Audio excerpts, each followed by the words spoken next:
Hello again, Dr. Chris, Health First, and today I'm talking to you about the power of the subconscious mind, or in some cases, the lack thereof if you're not in a good emotional state. Basically, in a nutshell, I'll just go briefly.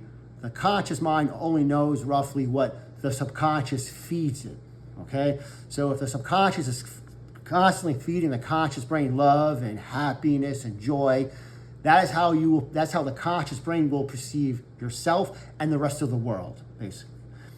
If the subconscious, however, is feeding negativity and anger and hatred to the conscious brain, well, then you yourself will perceive yourself that way and the rest of the world.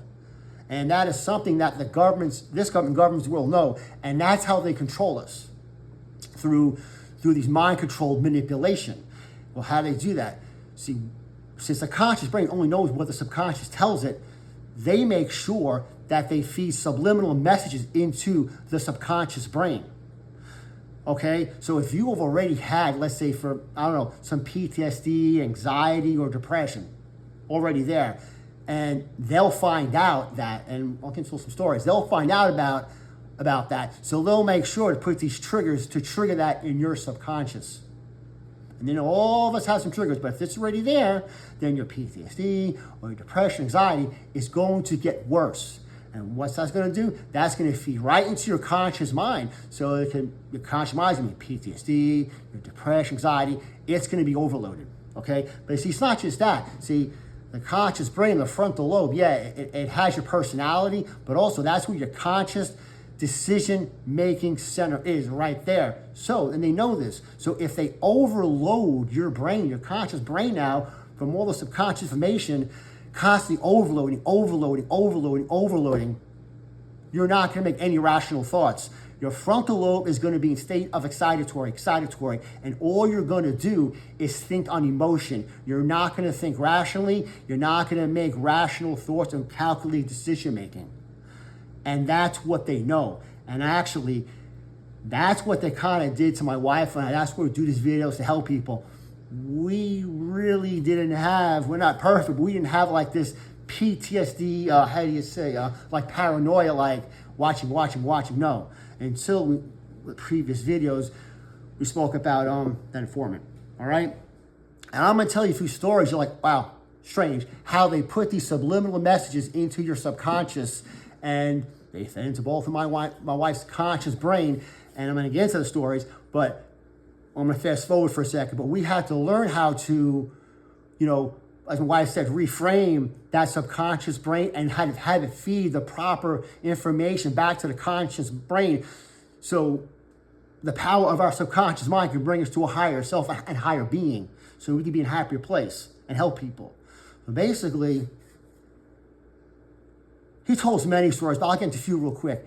He comes to me, and I'm 50 now. I was 45, 46, give or take.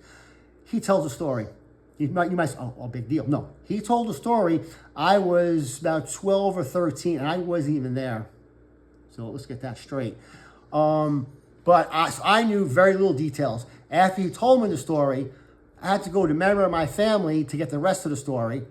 And I was like, wow, I didn't know that. And a lot of people I grew up with didn't even know the whole story. No one knew the story. So anyway, my stepdad owed the mafia money.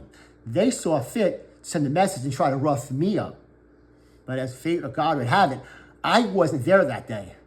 So they roughed my brother up. He knew when, he knew where, he knew the house. He knew the guy's name. He knew the guy's mother's name, which I didn't know. I verified. I was like, wow, that's pretty creepy. So that's in your head.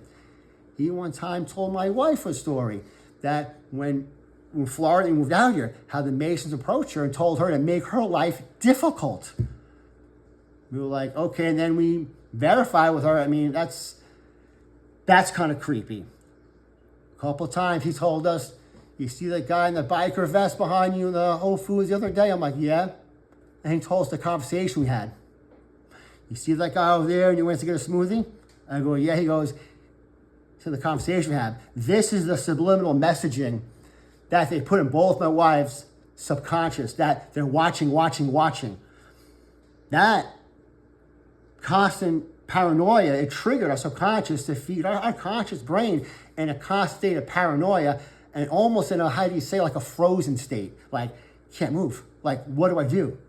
So it's when we had to sit down, and my wife will talk more, she's, really good at this, but we had to sit down and learn to reframe that subconscious mind to not have these inputs affect us, not have us triggered because they're false. Yes, they're real, they're coming in, and the stories are real, but we had to learn how to not let it bother us. Okay, it's there, put it away, and then learn how to reframe that and bring it to the conscious mind, the reality that we can create, so we can become our higher selves again and become successful in our heart and our soul and help people.